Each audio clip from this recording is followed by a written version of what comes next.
आज हम बात करने वाले हैं उन विषयों पर जो आज भी बहुतों के लिए रहस्यमयी हैं और अत्यंत आवश्यक है उन रहस्यों को समझना, उन विषयों को जानना जो हमसे छिपी हुई हैं, गुप्त तरीकों से या जानबूझकर छिपाई गई हैं। यशाया 5 अध्याय के 13 वचन के अनुसार, जिसे हम समझने वाले हैं, अज्ञानता के कारण मेरी प्रजा बंधुआई में जाती है, उसके प्रतिष्ठित पुरुष भूखों मरते और साधारण लोग प्यास से व्याकुल होते हैं। इसलिए अधलोक ने अत्यंत लालसा करके अपना मुंह बेपरिणाम पसारा है और उनका वैभव और भीड़ भाड़ और आनंद करने वाले सब के सब उसके मुंह में जा पड़ते हैं। एक बहुत बड़ी मुंह को खोले हुए हैं अधोलोक, और दुनिया में जितने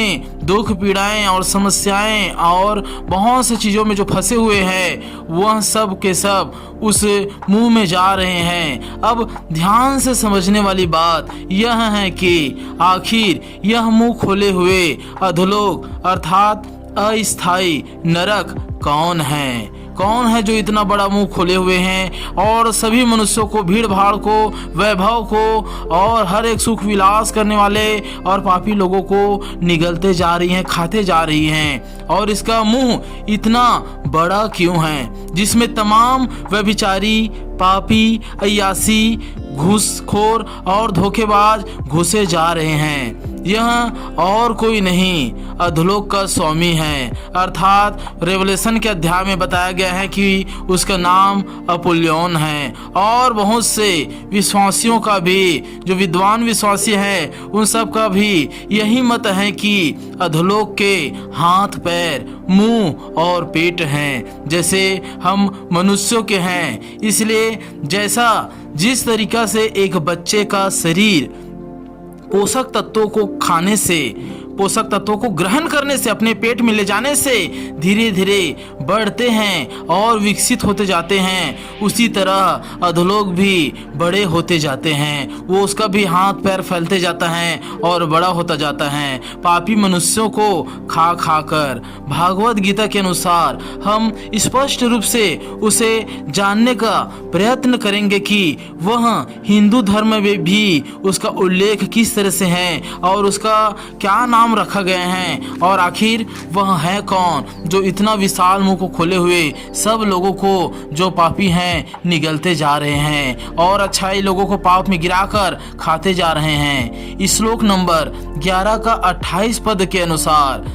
जब अर्जुन कृष्ण का वह रूप देखता है तब वर्णन करता है, अर्थात जब महाभारत के समय में अर्जुन कृष्ण का वह विकराल रूप को देखता है तब वर्णन करता है। जैसे नदियों का बहुत सा जल प्रवाह तेज गति से समुद्र की ओर बहता है, वैसे ही मनुष्य लोक के ये योद्धागण आपके प्रज्वलित मुखों में प्रवेश कर रहे हैं। कौन से लोग? जहाँ पर हम सब हैं, जहाँ पर मनुष्य हैं, जीव जंतु हैं और सब लोग हैं, मनुष्य लोग, वहाँ के सारे लोग। जिस प्रकार से नदी नालों का पानी समुद्र में जा मिलता है, उसी तरह से वो अर्जुन वर्णन कर रहा है कि तमाम जो युद्ध में योद्धागण आए हैं, हारने जितने भी लोग हैं, वह सब के सब उसके मुंह में घुस रहे हैं, जो प्रज्वलित हैं, अर्थात उसका मुख वह अग्निमय मुंह विराट रूप में है। वह अग्निमय मुंह है, आग ही आग है उसके मुंह के अंदर में। देखने वाले महाकाल का था, उस जो रूप को देखा वो अग्निमय मुंह वाला महाकाल का था। और अर्जुन बोलता है श्लोक 11 का 29 पद में, जैसे कीट पतंगे मोहवश बहुत तेज गति से दौड़ते हुए धधकती हुई अग्नि में घुस जाते हैं, अग्नि में पड़ जाते हैं, सिर्फ नष्ट होने के लिए प्रवेश करते हैं, वैसे ही ये सब लोग मोहवश अर्थात मोह माया में, पाप में, हर एक गलतियों में फंसकर सिर्फ अपना नाश करने के लिए बहुत तेज गति से दौड़ते हुए आपके मुखों में प्रवेश हो रहे हैं। यह मैं नहीं, यह बाइबल नहीं, यह भगवत गीता कह रहा है, वो भी श्लोक नंबर 11 का 29 पद में कि जितने भी लोग हैं, जिस प्रकार कीड़े और जिस प्रकार पतंगे अग्नि को, दीपक को देखकर उसको छूने का प्रयत्न करते हुए उसमें घुसे चले जाते हैं, रोशनी को देखकर उसके पीछे पड़ जाते हैं, उसी तरीका से उसके मुख में सब के सब घुसे जा रहे हैं। अर्थात जितने भी मोह माया में पाप करके फंसे हैं या फंसाए गए हैं, वह सब उस अधोलोक में जा रहे हैं, अर्थात विष्णु के मुख में। अब स्पष्ट रूप से श्लोक नंबर 11 का 30 पद को हम समझते हैं। स्पष्ट रूप से 11 का 30 पद को, श्लोक नंबर 11 का 30 पद को आप स्पष्ट रूप से समझेंगे कि उसमें लिखा हुआ है, जब अर्जुन बोलता है हे विष्णु, स्पष्ट क्लियर नाम लिखा गया है, हे विष्णु। अब आप इस शब्द को ध्यान पूर्वक समझिएगा। हे विष्णु, आप अपने प्रज्वलित मुखों से, हालेलुया, प्रज्वलित मुखों से अर्थात आग वाले मुंह से समस्त लोगों को निगलते हुए सब ओर से चाट रहे हैं, सब ओर से खींच रहे हैं अपने मुंह में और अपने मुंह में खा रहे हैं। आपका प्रचंड प्रकाश समस्त जगत को अपनी तेज से तपा रहे हैं। और यशा किताब में यही कार्यों का वर्णन है कि अधोलोक अपना विशाल मुंह खोला है और जितने प्रभु यीशु को नहीं मानते वह सब उसके मुख में समाते हैं। अर्थात जितने पूजा पाठ करने वाले और जितने व्यभिचारी, जितने अय्यासी, जितने भी हत्या करने वाले हैं, जितने भी पाप बाइबल में लिखे हैं वो करने वाले लोग उसके मुंह में जा रहे हैं। हालेलुया। ये कितनी भयंकर बातें हैं, कितनी डरावनी बातें हैं कि वे सब के सब उसके मुख में प्रवेश कर रहे हैं। धरती के नीचे, पाताल लोक के पास, अधोलोक में अर्थात अस्थायी नरक में। और यह मैं बता ही देता हूँ कि बैकुंठ के नीचे पाताल लोक का अधिकारी विष्णु है।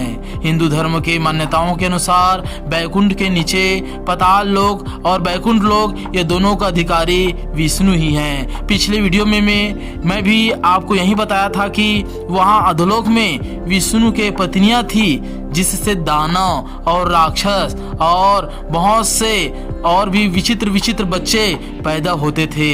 अब सोचिए कि आज भी बच्चे जब पैदा होते हैं तो माँ बाप, दादी दादा या नानी नाना के स्वरूप में, स्वभाव में, समानता में पैदा होते हैं। और वहाँ अधोलोक में, बैकुंठ लोक में, पाताल लोक में विष्णु जिसे भगवान कहा जाता है उनके बच्चे शैतान पैदा होते थे और अधोलोक पर नियंत्रण करते थे, जो अधोलोक में पड़े लोगों को सताते थे।